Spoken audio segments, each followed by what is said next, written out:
ओम शांति। 8 अगस्त 2025 के ईश्वरीय महावाक्य। पहले सुनते हैं मुरली के मुख्य पॉइंट्स। बाबा ने कहा, देहाभिमान में कभी न आओ, बार बार देही अभिमानी बनो और बाप को याद करो। सबसे बड़ी मंजिल याद की यात्रा है, सुनने का नहीं, धारण करने का शौक रखो। फिर नेक्स्ट पॉइंट, 84 लाख नहीं 84 जन्म सेकंड में समझने वाली बात है। इसी ज्ञान से सच्चा वैराग्य आता है। विकर्म हल्के करने की युक्ति, इस जन्म में किए पाप बाप को सच सुनाओ, बोझ हल्का हो जाएगा। फिर नेक्स्ट पॉइंट, ज्ञान पॉइंट्स को लिखो, पर्चे छपवाओ, गीता पाठशालाओं में पहुंचाओ। यह बाबा की बेहद सेवा है। और अब सुनते हैं मुरली को विस्तार से। मुरली का मुख्य सार, मीठे बच्चे सदा इसी खुशी में रहो कि हमने 84 का चक्र पूरा किया। अब जाते हैं अपने घर, बाकी थोड़े दिन यह कर्म भोग है। प्रश्न, विकर्माजीत बनने वाले बच्चों को विकर्मों से बचने के लिए किस बात पर बहुत ध्यान देना है? उत्तर, जो सर्व विकर्मों की जड़ देहाभिमान है, उस देहाभिमान में कभी न आए, यह ध्यान रखना है। इसके लिए बार बार देही अभिमानी बन बाप को याद करना है। अच्छे और बुरे का फल जरूर मिलता है, अंत में विवेक खाता है। लेकिन इस जन्म के पाप के बोझ को हल्का करने के लिए बाप को सच सच सुनाना। ओम शांति। बड़े ते बड़ी मंजिल है याद की। बहुतों को सिर्फ सुनने का शौक रहता है। ज्ञान को समझना तो बहुत सहज है। 84 के चक्र को समझना है, स्वदर्शन चक्रधारी बनना है। जास्ती कुछ नहीं है। तुम बच्चे समझते हो हम सब स्वदर्शन चक्रधारी हैं। स्वदर्शन चक्र से कोई का गला नहीं काटते हैं, जैसे श्री कृष्ण के लिए दिखाया है। अब यह लक्ष्मी नारायण विष्णु के दो रूप हैं। क्या उनको स्वदर्शन चक्र है? फिर श्री कृष्ण को चक्र क्यों दिखाते हैं? एक मैगजीन निकालते हैं जिसमें श्री कृष्ण के ऐसे बहुत चित्र दिखाते हैं। बाप तो आकर तुम्हें राजयोग सिखाते हैं, न कि चक्र से असुरों का घात करते हैं। असुर उनको कहा जाता जिनका आसुरी स्वभाव है, बाकी मनुष्य तो मनुष्य है ना। ऐसे नहीं सुदर्शन चक्र से बैठ सबको मारते हैं। भक्ति मार्ग में क्या क्या चित्र बैठ बनाए हैं। रात दिन का फर्क है। तुम बच्चों को इस सृष्टि चक्र और सारे ड्रामा को जानना है, क्योंकि सब एक्टर्स हैं। वह हद के एक्टर्स तो ड्रामा को जानते हैं। यह है बेहद का ड्रामा, इसमें डिटेल में नहीं समझ सकेंगे। वह तो 2 घंटा का ड्रामा होता है।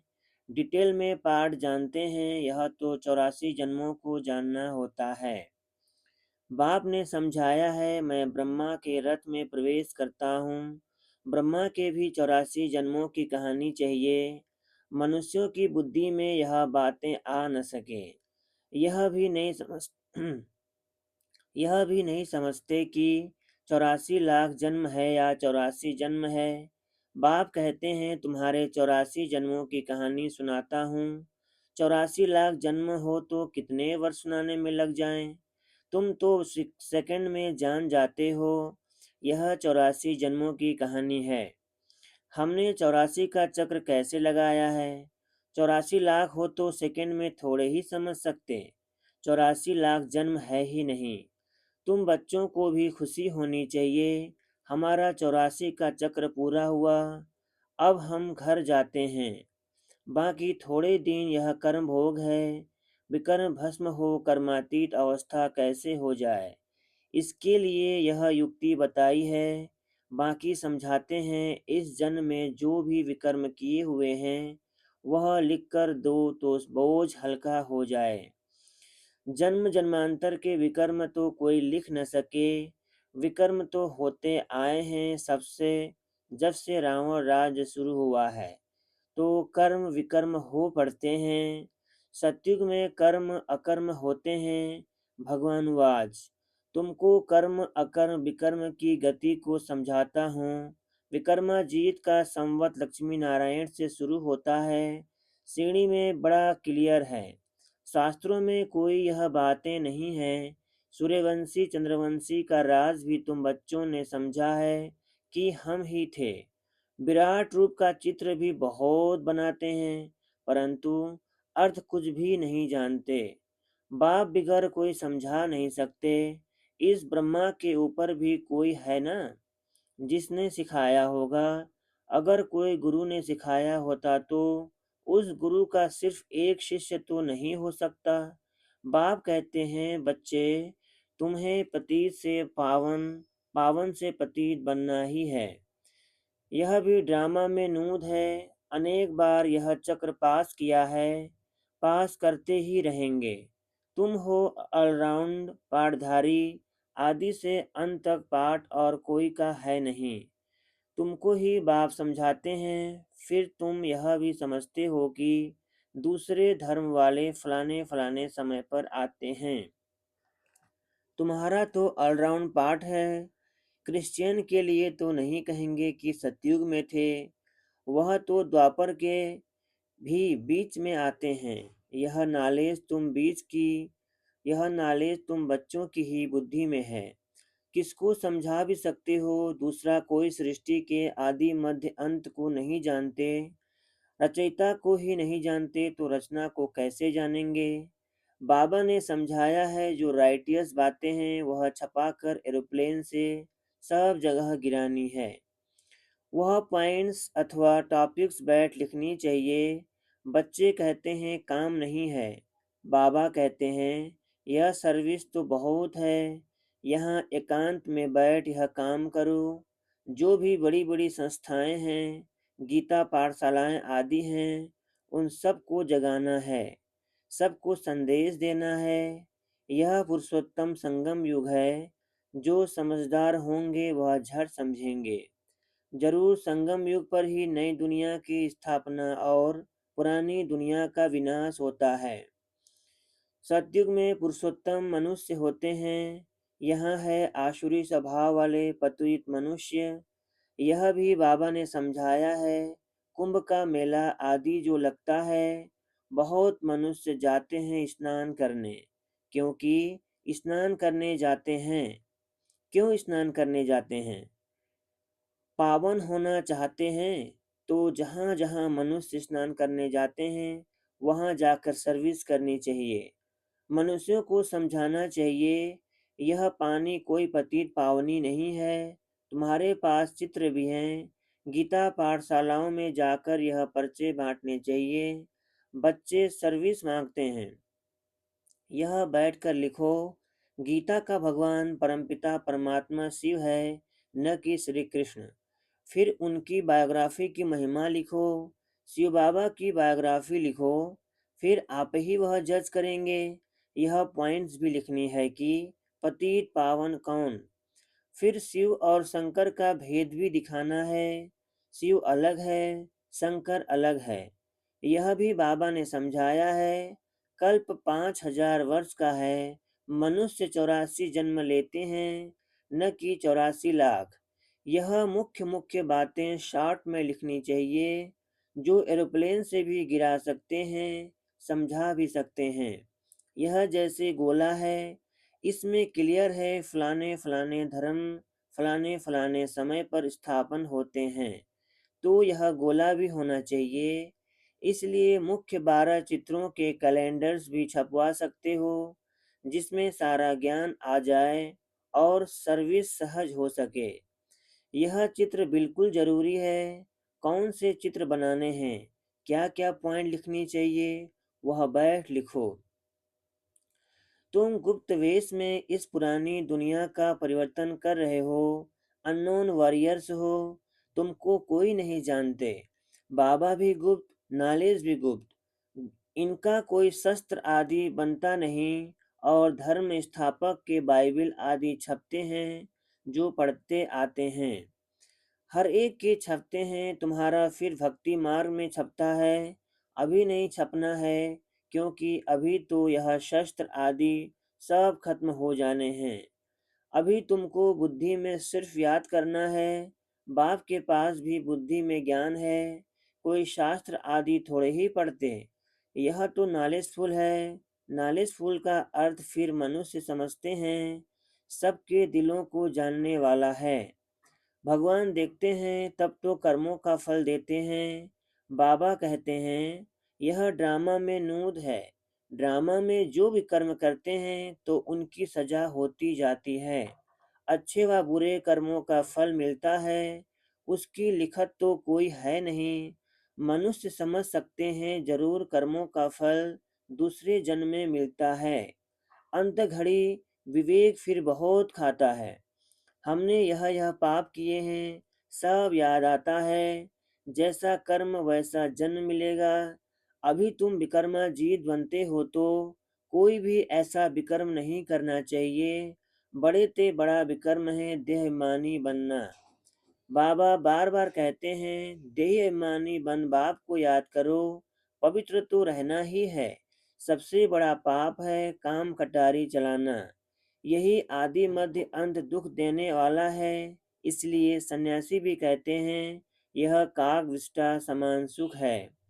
वहाँ दुख का नाम नहीं होता, यहाँ दुख ही दुख है। इसलिए सन्यासियों को वैराग्य आता है, परंतु वह जंगल में चले जाते हैं। उन्हों का है हद का वैराग्य, तुम्हारा है बेहद का वैराग्य। यह दुनिया ही छीछी है। सब कहते हैं बाबा आकर हमारे दुख हरकर सुख दो। बाप ही दुख हरता सुख करता है। तुम बच्चे ही समझते हो कि नई दुनिया में इन देवताओं का राज्य था। वहाँ किसी भी प्रकार का दुख नहीं था। जब कोई शरीर छोड़ता है तो मनुष्य कहते हैं स्वर्गवासी हुआ, परंतु यह थोड़े ही समझते कि हम नरक में हैं।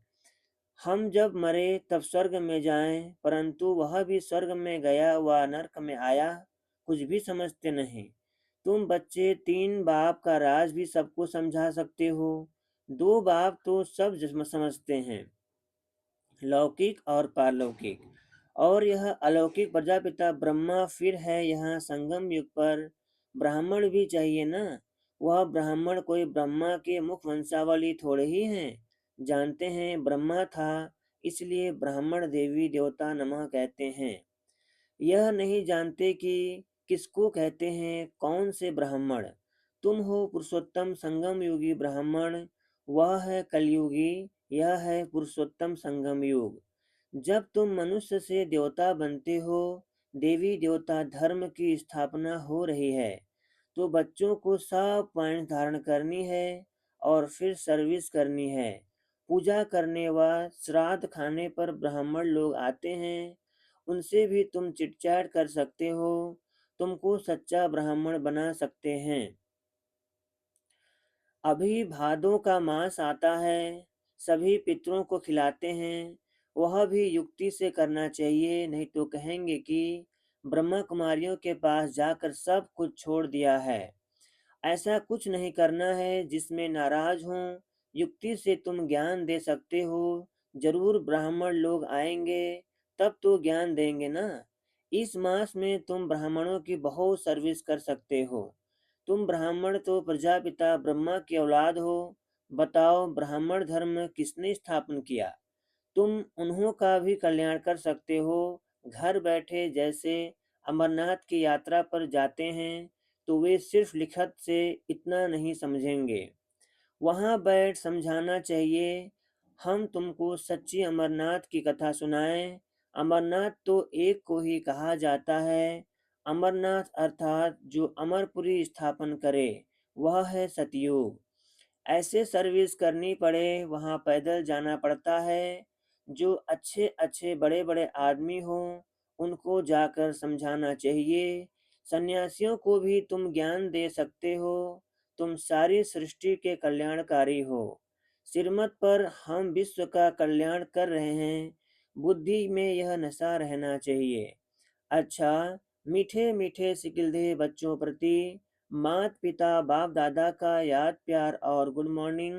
रूहानी बाप की रूहानी बच्चों को नमस्ते। हम रूहानी बच्चों की रूहानी माता-पिता, बाप-दादा को याद, प्यार और गुड मॉर्निंग, नमस्ते, नमस्ते, नमस्ते। धारणा के लिए मुख्य सार। पहला पॉइंट, जब एकांत व फुर्सत मिलती है तो ज्ञान की अच्छी पॉइंट्स पर विचार सागर मंथन लिखना है।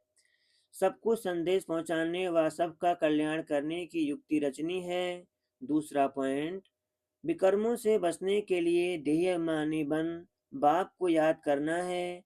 अभी कोई भी विकर्म नहीं करना है।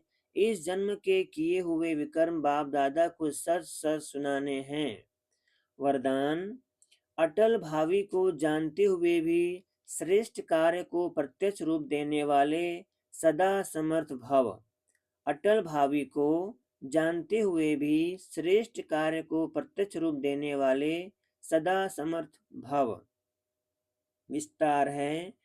नया श्रेष्ठ विश्व बनने की भावी अटल होते हुए भी समर्थ भाव के वरदानी बच्चे सिर्फ कर्म और फल के, पुरुषार्थ और प्रारब्ध के निमित्त और निर्माण के कर्म फिलॉसफी अनुसार निमित्त बन कार्य करते हैं।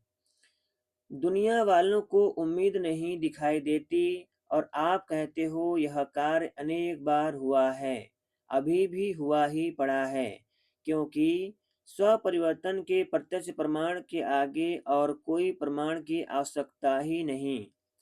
साथ साथ परमात्मा कार्य सदा सफल है ही। स्लोगन, कहना कम करना ज्यादा, यह श्रेष्ठ लक्ष्य महान बना देगा। अव्यक्त इशारे, सहज योगी बनना है तो परमात्मा प्यार की अनुभवी बनो। सेवा में व स्वयं की चढ़ती कला में सफलता का मुख्य आधार है एक बाप से अटूट प्यार। बाप के सिवाय और कुछ दिखाई न दे। संकल्प में भी बाबा, बोल में भी बाबा, कर्म में भी बाबा का साथ। ऐसी लवलीन स्थिति में रह एक शब्द भी बोलेंगे तो वह स्नेह के बोल दूसरी आत्मा को भी स्नेह में बांध देंगे। ऐसी लवलीन आत्मा का एक बाबा शब्द ही जादू मंत्र का काम करेगा। अच्छा, ओम शांति।